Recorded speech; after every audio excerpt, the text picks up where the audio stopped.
కథం విరాటనగరే మమ పూర్వపితామహాః అజ్ఞాతవాసముషితాః దుర్యోధన భయార్దితాః.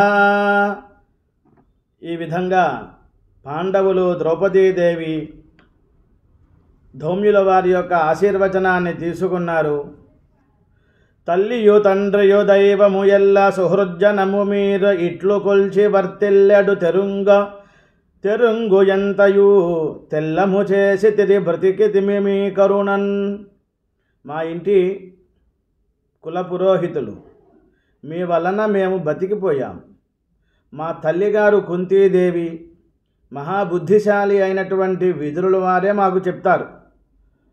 వాళ్ళ లోటు తీర్చారు అని పాండవులు చక్కగా ధౌమ్యుల వారికి నమస్కారం చేశారు. ఊరు కాని ఊరు, దేశం కాని దేశం, రాజ్యం కాని రాజ్యంలోకి వెళ్తున్నప్పుడు ఏ విధంగా ఉండాలి అనేటువంటి విషయాన్ని కూడా తెలుసుకున్నారు. గురువుల యొక్క ఆశీర్వచనాన్ని తీసుకున్నారు. ఆ విధంగా వాళ్ళు బయలుదేరారు. అరణ్యాలలో వెళ్తూ ఉన్నారు. వాళ్ళ యొక్క వేషధారణ కూడా మార్చుకుంటూ వెళ్ళారు. గడ్డాలు మీసాలు అన్నీ పెంచుకుంటూ వెళ్ళారు. ద్వైతవనం దగ్గర నుంచి రాజస్థాన్ మత్స్యదేశం దాకా వెళ్ళారండి. అలా వెళ్తూ ఉన్నటువంటి సమయంలో ఊళ్ళు సొరక అడవి తెరువుల నడిచి విరాట నగరంబు అనతి దూరంబగు కాంతారంబున తరిమిపోవు సమయంబున అధిశ్రమంబును నీ యాజ్ఞసేని ఇట్లనియే. ఇంకా దగ్గర వస్తోంది మత్స్యదేశం. ఇదిగో వచ్చేస్తున్నాం, అదిగో వచ్చేస్తున్నాం అంటున్నారు. ద్రౌపదీదేవికి చాలా బాధలుగా ఉంది. పాదాలు నొప్పిగా ఉన్నాయి. నడుచుకుంటూ వెళ్ళారు. డప్పి జనించ వ్రేలుల పుటంబుల పొక్క తొడంగే గోళ్లలో చప్పిల చొచ్చి నెత్తురులు. పాదాల దగ్గర ఎక్కువ రాపిడి చేసినందువల్ల ఆ చర్మం అంతా కూడా బొబ్బగట్టి అది పగిలి దానిలోంచి నెత్తురు వస్తోందన్నమాట. ద్రౌపదీదేవి చాలా బాధగా ఉంది. అప్పుడు ధర్మరాజు గారు అర్జున్ని పిలిచి, నాయనా నీవు ద్రౌపదిని ఎత్తుకో అని చెప్పారు. గజవధువును గజరాజు ఎత్తుకున్నట్టుగా ఎత్తుకున్నాడని. డప్పి జనించె వ్రేలుల పుటంబుల పొక్క తొడంగె గోళ్లలో చప్పిల చొచ్చెనెత్తురులు చిత్తము నాకు కడు వశంబుగా అప్పురము ఇచ్చట అచ్చటను. వచ్చేస్తున్నాం. ఇదిగో ఆ కిలోమీటర్ దాటంగానే వచ్చేస్తుంది. 1 మైలు దాటంగానే వచ్చేస్తుంది. కొన్ని ఆమడల దూరం వల్లంగానే వచ్చేస్తుంది. కోసులు యోజనాలు అంటూ నడిపించుకుంటూ తీసుకువచ్చారు. ఆ పురము ఇచ్చట అచ్చటను ఆశల వచ్చితి. ఎంతో ఆశతో వచ్చేసాం కదా అని. ఎంత దవ్వుకో ఇప్పటి భంగిన్ ఒక్క అడుగు ఏగెడు దానికి ఓర్వ నెమ్మెయిన్. ద్వైతవనం నుంచి బయలుదేరారండి. రాత్రికి రాత్రే కిరాతక వేషాలు వేసుకున్నారు. మార్పు చేసుకుంటూ ఉన్నారు. అనుమానం రాకుండా ఉన్నారు. చాలా జాగ్రత్తగా ఉన్నారు. నిద్ర లేదు, ఆహారం లేదు. అరణ్యాలలో అక్కడ ఉన్నటువంటి ప్రదేశం ప్రకృతి అంతా కూడా ఆస్వాదించారు. చక్కని చిక్కని మేనులు ఈ కోదండములను అయినన్ ఎరుగరే మనము ఈ చక్కటి నిలుతమే శస్త్రముల్ ఒక్క ఎడదాచుటకు వేషయోజనములకు. ద్రౌపదీదేవికి పాదాలకి చాలా బాధగా ఉంది. బొబ్బలు వచ్చినాయి, నెప్పులు, ఆ నెత్తురంతా కూడా వచ్చింది కదా. అర్జునుడు ఎత్తుకున్నాడు కదా. అప్పుడు ఆమెని ఇసుక తెన్నెల మీద, చల్లగా తడిగా ఉన్నటువంటి ఇసుక మీద, నదీ పరివాహ ప్రాంతంలో ఆ నడిచినప్పుడు పాదాలు కాస్తంత కుదుట పడతాయి. శ్రమ అనేటువంటిది తొలగిపోతుంది. ఆ విధంగా చేశారండి. అన్నగారు మన ఆయుధాలు ఉన్నాయి, మన ఆయుధాలు పట్టుకున్నాం, మన చేతిలో ఉన్నాయి, ఎవరైనా గుర్తుపడతారేమో. ఇప్పుడైతే అరణ్యాల్లోంచి వచ్చాం, ఇంకా ప్రజలలోకి ఆ యొక్క నగరంలోకి వెళ్ళబోతున్నాము అనుకున్నారు. మోచుకొని వాసవ ఆత్మగుండు ఆ చెలువంతేర ఇట్టులు ఆగి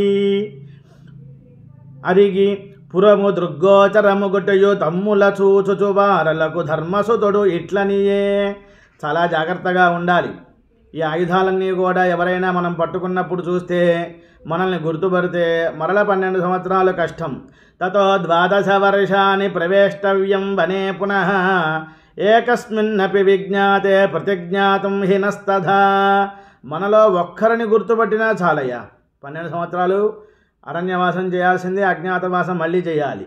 ఇయంకోటే మనుష్యేంద్ర గహనా మహతీ శమీ భీమశాఖ దురారోహ శ్మశానస్య సమీపతః.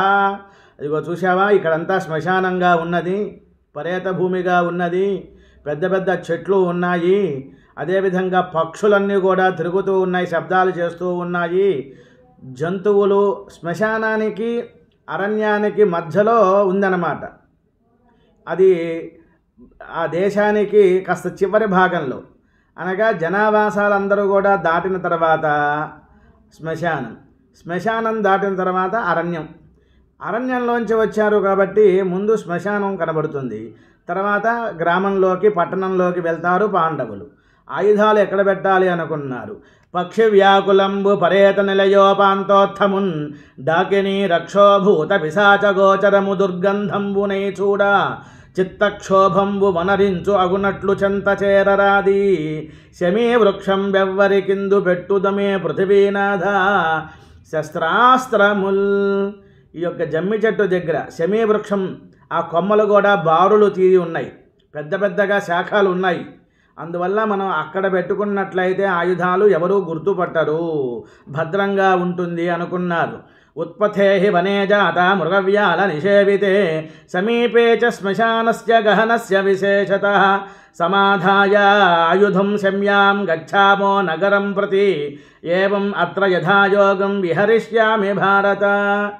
అర్జునుడు పాండవుల్ని చూసి చెబుతున్నారు, ధర్మరాజు గారు, ఈ చెట్టు ఎత్తైన ప్రదేశంగా ఉంది, త్రోవకు దూరంగా ఉంది, అడవి దగ్గరలో అరణ్యంలో ఉన్నది, ఈ పక్కనేమో శ్మశానానికి దగ్గరగా ఉన్నాయి, క్రూర మృగాలు ఉన్నాయి, ఈ యొక్క చెట్టు మీద కూడా సర్పాలు ఉన్నాయి.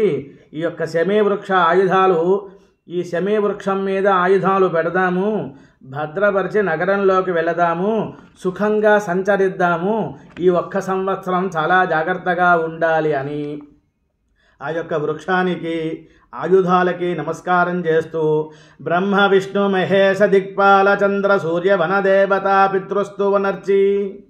మనం ఒక కార్యక్రమాన్ని చేసేటప్పుడు పెద్దలకి నమస్కారం చేస్తాం.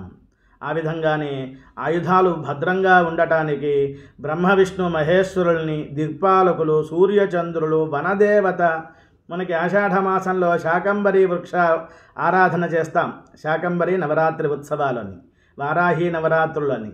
అవంతా కూడా వనదేవత ఉంటారు. ఒక చెట్టుకి ఒక అభిమాన దేవత ఉంటారు, ఒక వనానికి అభిమాన దేవత ఉంటారు. అటువంటి దేవతలకి నమస్కారం చేశారు ధర్మరాజు గారితో పాటు పాండవులు, ద్రౌపదీదేవి. దివియును భువియును చూచి ప్రార్థించి ఆకాశం, అంతరిక్షం చూశారు, భూమికి చూశారు, నమస్కారం చేశారు. చూచి ప్రార్థించి ఒక్క విపుల శాఖన ఆయుధములు వ్రేలగట్టి నరునకు నాకుందక్కగ నురులకు మీ రూపు సూపుకున్నది విష విస్ఫురిత భుజభంగి భయంకరమూర్తులు దాల్చియుండగా వలయుజుడి. మా భీమయ్య కాస్త అభిమానవంతుడు, వెంటనే కోపం వచ్చేస్తుంది, సమయాసమయాలు తెలియవు. నాకు అర్జునుడు అనగా ధర్మరాజు గారికి అర్జునుడికి సమయస్ఫూర్తి తెలుసు, ఆ ఇంపు సొంపు టెంపో తెలుసు అన్నమాట. భీముడికి ఆ యొక్క శక్తి తనలో దాచుకోలేడు, బయటికి ప్రకటన చేసేస్తూ ఉంటాడు. అందుకని ఓ ఆయుధాల్లారా, ఆయుధ దేవతల్లారా, మీకు నమస్కారం చేస్తున్నాను, ఒక్క మా భీమయ్యకి మటుకు కనబడకుండా ఉండండి. ఆపదలో కోపంలో ఏదైనా ఇబ్బంది వచ్చినప్పుడు పరిగెత్తుకుంటూ ఈ యొక్క శమీ వృక్షం మీదకి వచ్చి ఆయుధాలు పట్టుకుంటాడేమో, అందువల్ల మిగతా వాళ్ళందరికీ పాముల రూపంలో ఆయుధాలు కనబడాలి అని చెప్పారు. నమస్కారం చేశాడు. భీముడు ధర్తరాష్ట్రకుల భీషణ రోషుడు చిత్తమెప్పుడు ఎట్లై మదమెత్తును అతని ఆగ్రహ వృత్తికి లోనుగాక మీరేమేయినైన వంచన వహించి తొలంగుట మత్సమీహితంబు ఎమరకుండగా వలయు ఈ విషమాబ్దములోన అతనిన్. ఈ సంవత్సరం చాలా జాగ్రత్తగా ఉండాలి, ఆయుధాలు కనపడకూడదు, ఒక భీమయ్యకి మాత్రము, ఇద్దరికే కనపడాలి, మిగతా వాళ్ళకి కనపడకూడదు, అర్జునుడికి ధర్మరాజు గారికి కనపడాలి అన్నారు. ఆ శ్మశానానికి పక్కన కొన్ని జంతువులన్నీ కూడా చనిపోయి ఉన్నాయి, అదేవిధంగా మానవుల యొక్క కళేబరం కూడా ఉంది. ఆ పైన ఉన్నటువంటి ఒక చర్మాన్ని తొలిచారు. అది తీసుకుని వచ్చి ఆయుధాలకు చుట్టారు. ఈ కొమ్మలకి మధ్యలో ఏటవాలుగా పెట్టారు. ఇలా ఒకచోటే పెట్టారనుకోండి పైనుంచి వర్షం వస్తుంది. అలా కాకుండా ఇలా కొమ్మలు విపులంగా వి ఆకారంలో వై జంక్షన్ అంటాం కదా, అలాగా పక్కగా వచ్చినప్పుడు జాగ్రత్తగా పెడితే వర్షానికి తడవకుండా ఉంటాయని చాలా జాగ్రత్తగా చూశారు. దుర్వాసన రావాలి కదా, అందుకని అక్కడ చనిపోయిన ఉన్నటువంటి శవము యొక్క చర్మాన్ని తొలగించి ఆయుధాలకు చుట్టారు.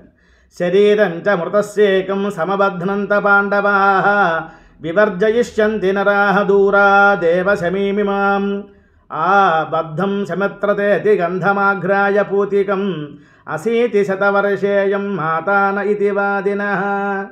ఎప్పుడైతే చర్మాన్ని ఆయుధాలకు చుట్టారో ఆ వాసన దుర్గంధంగా ఉంది. ఎంత వాళ్ళైనా సరే అక్కడికి వచ్చినప్పుడు ఇదేదో భూతం ప్రేతం చనిపోయినటువంటి దాన్ని కట్టారు అనేటువంటి విషయాన్ని బయటకి చెబుతున్నారు ధర్మరాజు గారు. ఇది మా యొక్క కులధర్మాన్ని బట్టి మేము చేస్తాము అని ప్రార్థన చేశారు. కులధర్మోయం అస్మాకం పూర్వై ఆచరితోపి వా సమాసద్యాథ వృక్షేస్మిన్ ఇది వై వ్యాహరంతి తే. ఇది శతవృద్ధు మా జనని ఇప్పుడు మృత్యువు పొందే ఇట్లు చేయుదుము కుల ప్రయుక్తమగుచున్న సనాతన ధర్మమిత్తరంగా దహన కర్మముల్ల అదిగా నిదిగామును నిశ్చయించి మా మొదలటి వాడనర్చు విధము కొనియాడితిమి మేము నీయడన్. ఒక్కొక్క చోట ఒక ఆచారం. సంధ్యావందనం నుంచొని చేస్తాడు, కూర్చొని చేస్తాడు, ఒకడు పడుకొని చేస్తూ ఉంటాడు. ఎట్లాగో చేస్తున్నాడుగా, మానట్లేదుగా.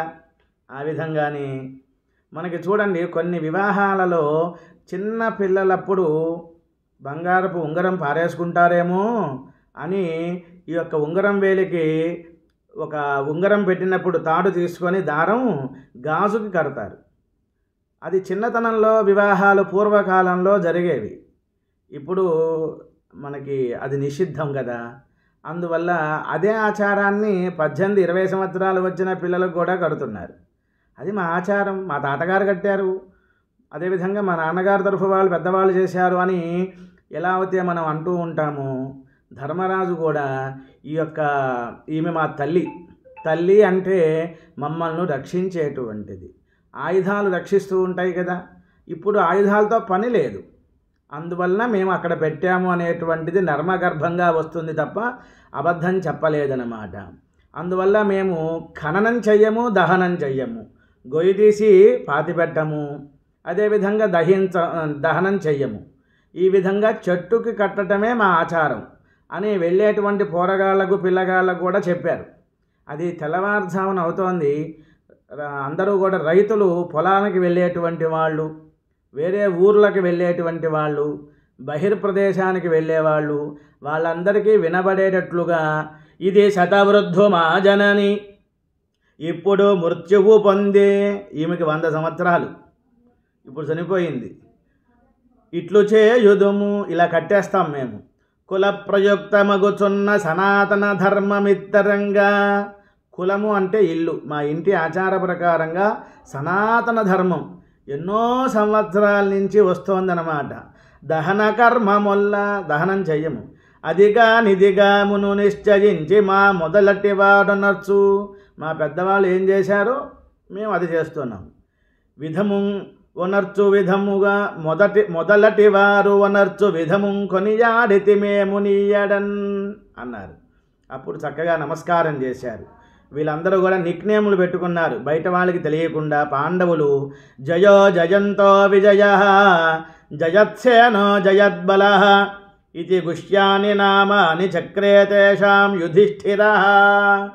జయుడు అంటే ధర్మరాజు అని అర్థం, జయంతుడు అంటే భీమయ్య, విజయుడు అంటే మారలేదు అప్పటికి ఇప్పటికీ అర్జునుడే, జయత్సేన అంటే నకులుడు, జయద్బల అంటే సహదేవుడు.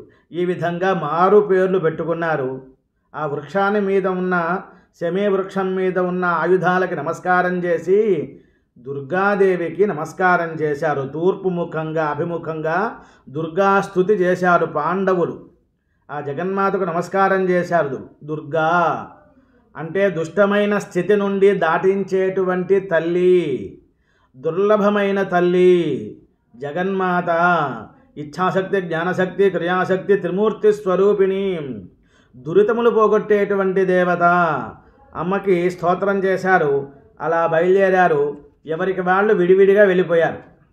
తర్వాత నదీ తీరానికి వెళ్ళి అక్కడ చెరువులు వాగులు ఉంటాయి కదా, ఆ ప్రాంతంలో స్నానం చేసి సంధ్యావందన కార్యక్రమాలన్నీ కూడా పూర్తి చేసుకొని ముందుగా ధర్మరాజు గారు పాచికలు పట్టుకున్నారు, విభూతి పట్టుకున్నారు, రుద్రాక్షమాలలు వేసుకున్నారు, పంచాంగం పెట్టుకున్నారు. ఒక బ్రాహ్మణోత్తముడు లాగా కొలువులోకి బయలుదేరారు. కొలువు అంటే ఉద్యోగం అని అర్థం. రాజుగారి యొక్క ఆస్థానంలోకి వెళ్ళారు ఒక బ్రాహ్మణ వేషంతో. సభ ఏర్పాటు చేసి ఉంది. ఈ యొక్క మత్స్యరాజు విరాటుడు దూరంగా చూశారు. ఎవరో వస్తున్నాడు, బ్రహ్మగారు వస్తున్నారా, విష్ణుమూర్తి, పరమేశ్వరుడా, సూర్యభగవానుడా అనే తేజోవంతంగా ఉన్నారే, ఎవరో వస్తున్నారు. నిజంగా చెప్పాలి అంటే ఆయన వెనకాల వందిమాగదులు, ఛత్రాన్ని పట్టుకున్నవారు, అదేవిధంగా వింధ్యామరతో విసిరేటువంటి వారు, ఒక చక్రవర్తి వస్తున్నట్టుగా అనిపించింది విరాటుడికి. ఆ చుట్టుపక్కల ఉన్నటువంటి తన యొక్క సభలో ఉంటారు కదా మంత్రి గారు, సామంతులు, వీళ్ళతో చర్చిస్తూ ఉన్నారు ఈ యొక్క విరాటుడు.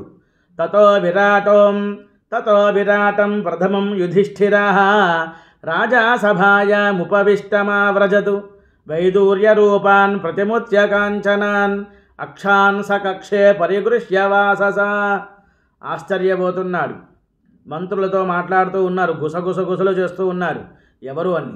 దవ్వుల చూచి మత్స్య వసుధావతి చనుదెంచుచున్నవాడెవ్వడో నాదు చూడ్కులకు ఎంతయో వ్రేగయుంతోచన్ ఎట్లు ఇతండు ఈ విధం పొందెను. ఏదో ఆపద వచ్చి ఇలా ఉన్నారా? కాదు కాదు, నిజంగా ఈయన చక్రవర్తి అనుకుంటున్నారు. జగముల ఎల్లను ఏలగల చూలు తేజమా మువ్వురతోడి జోడి అగుమూర్తి యతీంద్రుని ఒప్పుకొంటిరే. ఈ విధంగా సభలో ఉన్న వాళ్ళందరూ కూడా ధర్మరాజు గారు ఆ యొక్క బ్రాహ్మణ వేషం వేసుకొని వచ్చే సమయానికి విరాటుడు కూడా లేచాడు. రాజుగారికి నమస్కారం చేయాలి, రాజే లేచాడు అంటే ధర్మరాజు గారు ధర్మస్వరూపంగా ధర్మదేవత ఎదురుగా వచ్చినప్పుడు అక్కడ ఉన్నటువంటి వాళ్ళు అప్రయత్నంగా, ఒక చిన్న పురుగు కంటి మీదకి వస్తున్నప్పుడు వెంటనే కన్ను ఆ రెప్ప మూసేస్తుందిగా. ఏదైనా గాలి కానీ ధూళి కానీ వస్తున్నప్పుడు రెండు చేతులు అడ్డుపడతాం కదా, అది ఒకదానికి అప్రయత్నంగా వచ్చేస్తుంది.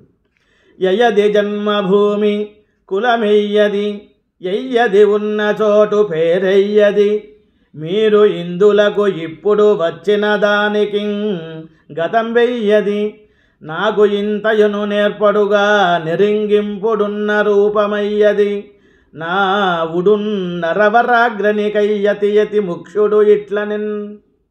అయ్యా, ఏ ఊరు నుంచి వస్తున్నారు, ఏ దేశం నుంచి, మీ పేరేమిటి, ఇవన్నీ అడిగారు. మహారాజా, మీ పేరు విన్నాను, ఇప్పుడు కంటున్నాను. కన్నాను అంటే చూస్తున్నాను అని అర్థం. సత్పురుషుల్లో గొప్పవాడివని నేను బయలుదేరి వచ్చానయ్యా. నా పేరు కంకభట్టారకుడు. ధర్మప్రసంగాలు చేయటంలో పురాణ రాగాలు ప్రయుక్తంగా పాడగలను, పురాణములు రాగయుక్తంగా పాడగలను, పాచికలు ఆడగలను, వినోదాన్ని నేను ఏర్పాటు చేయగలను, శాస్త్రాలు తెలుసు, సూత్రాలు తెలుసు, అదేవిధంగా జ్యోతిష్య శాస్త్రము కూడా నాకు తెలుసు అని చెబుతున్నారు.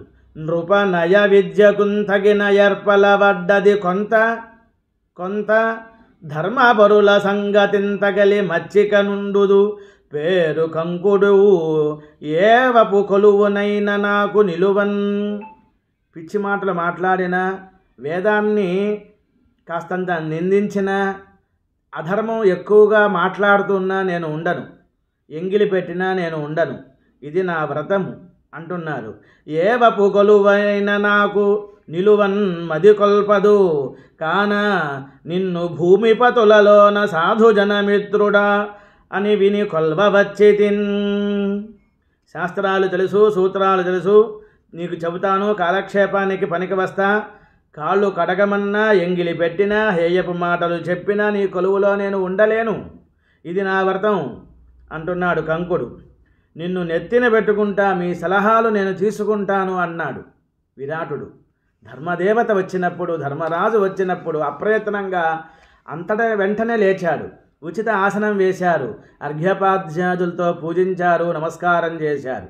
ఇలా జరిగిన 1 గంట 2 గంటలకి పెద్ద ఆకారం నల్లని బట్టలు వేసుకున్నాడు, 2 గరిటెలు తీసుకున్నాడు, ఒక కత్తి పెట్టుకున్నాడు, ఒక తాడు కూడా భుజం మీద వేసుకొని వస్తున్నాడు.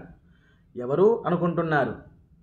ససూదరూప పరమేణ వర్చస రవిర్యథాలోకమిమం ప్రకాశయన్ సకృష్ణవాస గిరిరాజసారవాన్ తం మత్స్యరాజం సముపేత్య తస్థివాన్. వంటవాళ్ళు పూర్వం గాడిపోయిల దగ్గర వంట చేసేవారు కాబట్టి పట్టు వస్త్రాలు కట్టుకోరు, ఉన్న వస్త్రాలే నల్లబడిపోతాయి. నేను వంటవాడిని అన్నట్లుగా బయటికి తెలియాలి కాబట్టి వచ్చేటప్పుడే నల్లని బట్టలు కట్టుకున్నాడు. వంటవాళ్ళు ఇప్పుడు కాదు, పూర్వం ఈ యొక్క బూందీ కానీ అదేవిధంగా కలే తిప్పటానికి గరిటెలు, అలాగా అన్నం వండిన తర్వాత అన్నం వారుస్తారు. ఆ వార్చేటప్పుడు పెద్ద గుండిగా పట్టుకోవాలంటే తాడుతో కట్టి ఒక పక్కకి వంచుతారన్నమాట. ఇప్పుడు ఈ కాలంలో అంతా కూడా మనకి సూర్యకిరణాలతో వంట చేసేస్తున్నారు. వంటవాళ్ళు కూడా స్మార్ట్గా వచ్చేస్తున్నారు. చేసుకునేవాడే అన్నీ తెచ్చుకోవాలి, కాంట్రాక్ట్గా టెంట్ సామాన్ల దగ్గరికి వెళ్ళి తెచ్చుకుంటున్నాం మనం. పూర్వం ఆ విధంగా ఉండేవారు. వాళ్ళకి ఉపయోగపడేటట్టుగా ఆ వస్తువులన్నీ కూడా వాళ్ళ దగ్గర పెట్టుకునేవాళ్ళు. నల్లని బట్టలు కట్టుకున్నాడు, పెద్ద మనిషి, బంగారపు తీగలాగా ఉన్నాడు. శరీరం బంగారం ఛాయగా ఉంది. 2 గరిటెలు, కత్తి ధరించాడు. ఈ వేషం ఏమిటి, ఈయనేమిటి, ఇతను ఎందుకు వస్తున్నాడు, ఇంద్రుడా సూర్యుడా అనుకుంటున్నాడు విరాటరాజు. మహారాజా, మహానుభావ, నీ కీర్తి విన్నాను. నీ యొక్క ఈ రాజ్య చక్రవర్తి పరిపాలన సమర్థంగా ఉన్నావయ్యా. నేను ఒక పని కోసం వచ్చాను, వంట చేయగలను. నీ యొక్క పాకశాలలో పాకయజ్ఞం చేసేటువంటి వంట మనిషిగా నన్ను ఏర్పాటు చేసుకో. అది కూడా కాక నీకు కొంచెం ఆనందం కలిగించడానికి మత్స్యదేశానికి కుస్తీ పోట్లు ఎక్కువ ఇష్టం కదా. అదేవిధంగా ఈ వృషభాలు, ఎద్దులను కొమ్ములతో అణచగలను. అదేవిధంగా ఏనుగులు, పులులు, సింహాలను కూడా నేను చేత్తో కాలుతో అలా కొట్టేస్తాను, నిన్ను ఆనందింపచేస్తాను అని చెబుతున్నాడు. నా కవియల్ల నేల నరనాథులకు ప్రియం వెందునట్లుగా పాకము చేయు నేర్తూ జనపాలక. పాకము చేయు నేర్తూ వంట చేయగలను నేను. జనపాలక, ఇదివరకు నేను ధర్మసుతుండు పెద్దయుంచేకొనియుండు బాణసము చేయు విధంబుకున ఇచ్చమెచ్చి పుణ్యాకరమూర్తివైన నిన్ను నాతని కొల్చినట్లు కొల్చెదన్. ధర్మరాజు గారి దగ్గర చేసేవాడిని. ఇప్పుడు ధర్మరాజు గారు వాళ్ళు ఎక్కడున్నారో ఏమిటో మాకు తెలియదు కాబట్టి ఆ ఊరు ఈ ఊరు, ఆ దేశం ఈ దేశం తిరుగుతూ ఇక్కడికి వచ్చాను. ధర్మరాజు గారిలాగా నిన్ను కొలుస్తానయ్యా అన్నారు. వలసిన నేలమేను బలవంతుడుగారెను బోతుదంతి బొబ్బులి మృగనాథుని తొడరిపోరుదు శూరత ఉల్లసిల్లగా దళమును లావు విద్యమై దర్పి పేర్చి పెనంగ జట్టి మల్లుల విరుతున్ వడిన్ గడియలోన చూడ్కిన్ వేట్కిసయన్. ఒక్క గడియలోనే మల్లులు, మల్ల యుద్ధం అంటారు కదా, అటువంటి వాళ్ళందరినీ కూడా ఓడిచ్చేస్తాను. ఏనుగులు, దున్నపోతులు, సింహాలు, పులులతో పోరాడుతాను. బలవంతంగా ఉన్న మల్లులను కూడా ఒక్క ఘడియలో ఓడిస్తాను, నిన్ను ఆనందింపజేస్తాను. మహారాజా, నాకు ఉద్యోగం ఇవ్వు అన్నాడు. తథాస్తు, తప్పకుండా ఇస్తున్నా అని చెప్పారు. అదే సమయంలో ద్రౌపదీదేవి సైరంధ్రి వేషంతో అనేక వస్త్రాలు కట్టుకొని అలా వీధిలో వెళ్తూ ఉన్న సమయంలో విరాటరాజు గారి యొక్క భార్య సుధేష్ణ, ఆమె బాల్కనీలో ఆ ప్రాంతంలో పైన కోటగుమ్మం ఉంటుంది కదండి, ఆ పైన నుంచి చూసిందనమాట. అలా చూస్తున్నప్పుడు ఎవరో లక్ష్మీ రూపంగా ఉన్నది, దేవకాంతగా, పిచ్చిదిగా ఉంది. చుట్టుపక్కల పిల్లలు కూడా నవ్వుతూ ఉన్నారు. ఆమెను వెంటబెడుతూ, ఆమె చుట్టూతా ఉంటూ చప్పట్లు కొట్టుకుంటూ పాటలు పాడుతూ వెళ్తున్నారు. మన పౌరులు మంచివాళ్ళు కాదు కాబట్టి ఆమెను తీసుకురావాలి అనుకుంది. చూసిందనమాట.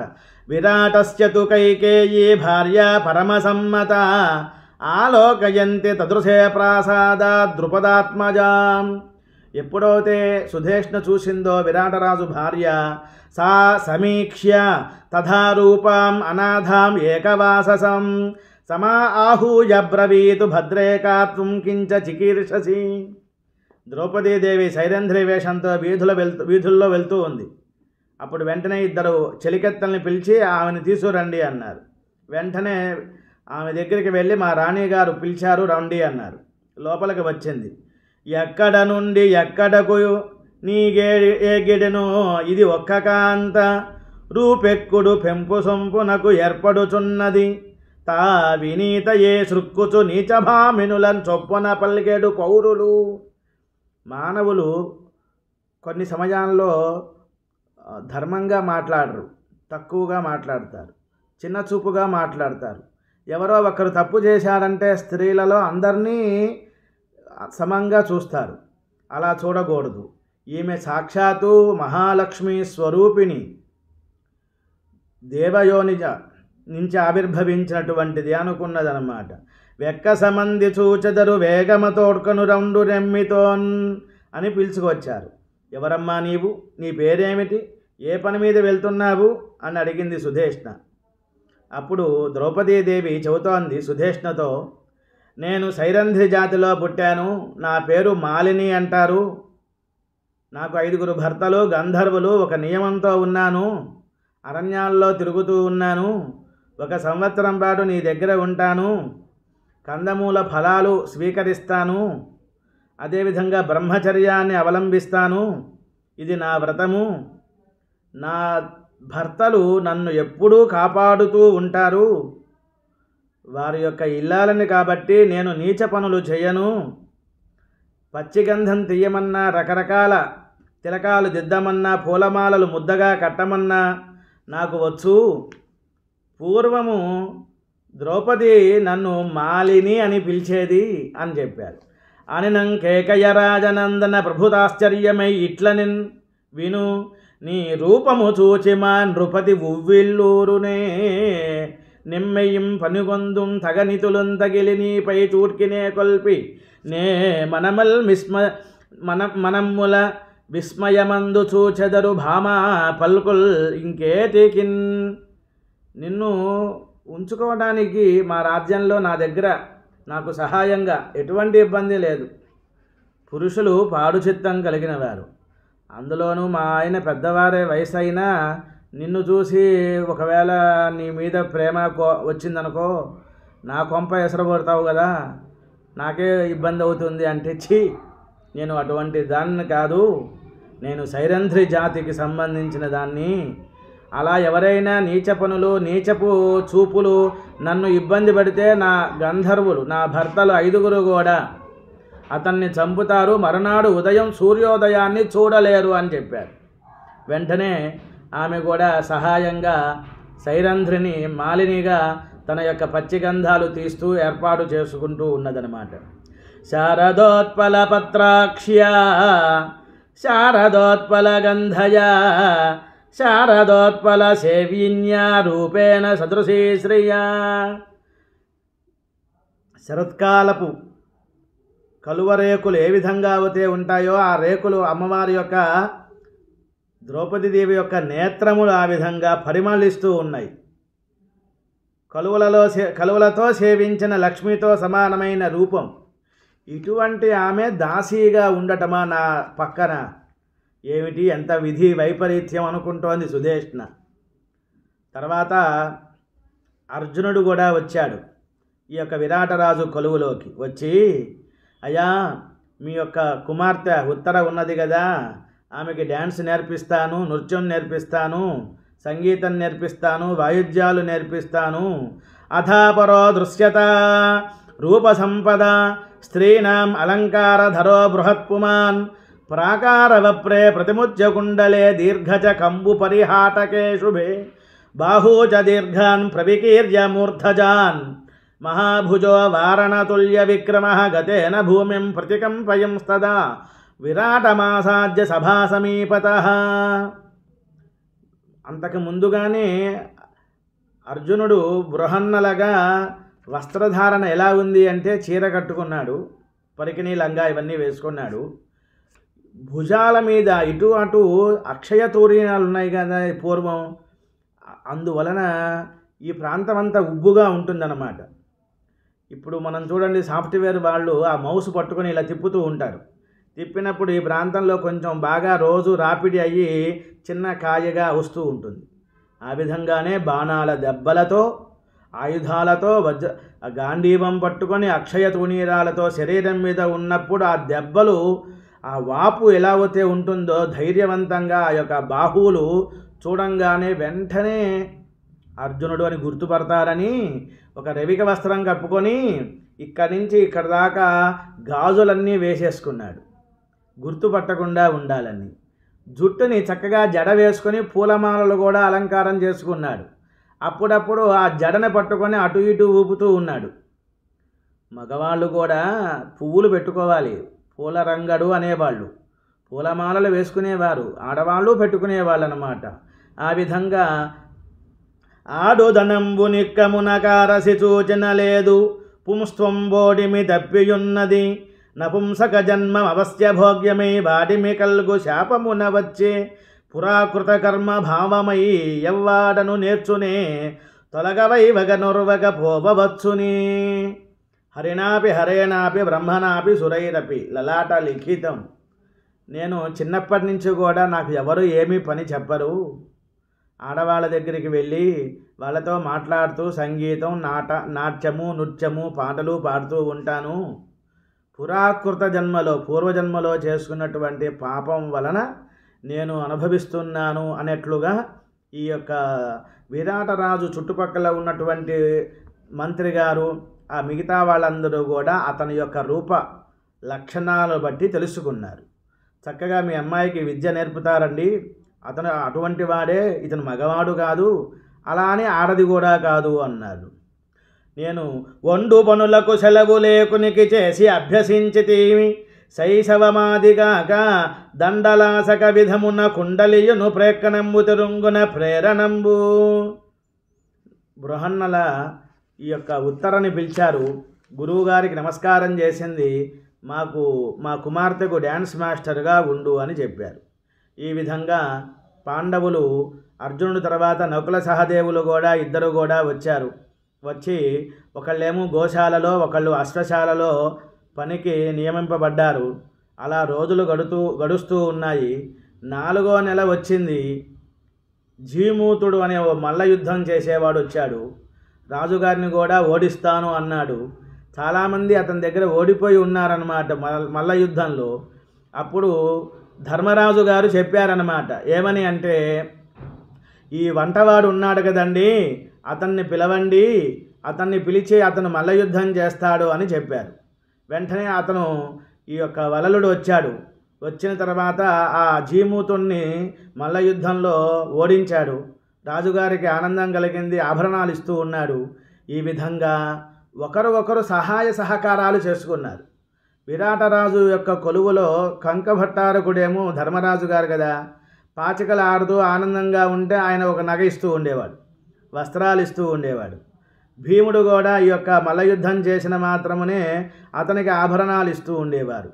అర్జునుడితో పాటు అప్పుడప్పుడు మాట్లాడుతూ ఉండేవారు. నకుల సహదేవులు వీళ్ళందరూ కూడా ఒకరు సహాయ సహకారాలు చేస్తూ ఉన్నారు. 10 నెలలు అయిందండి.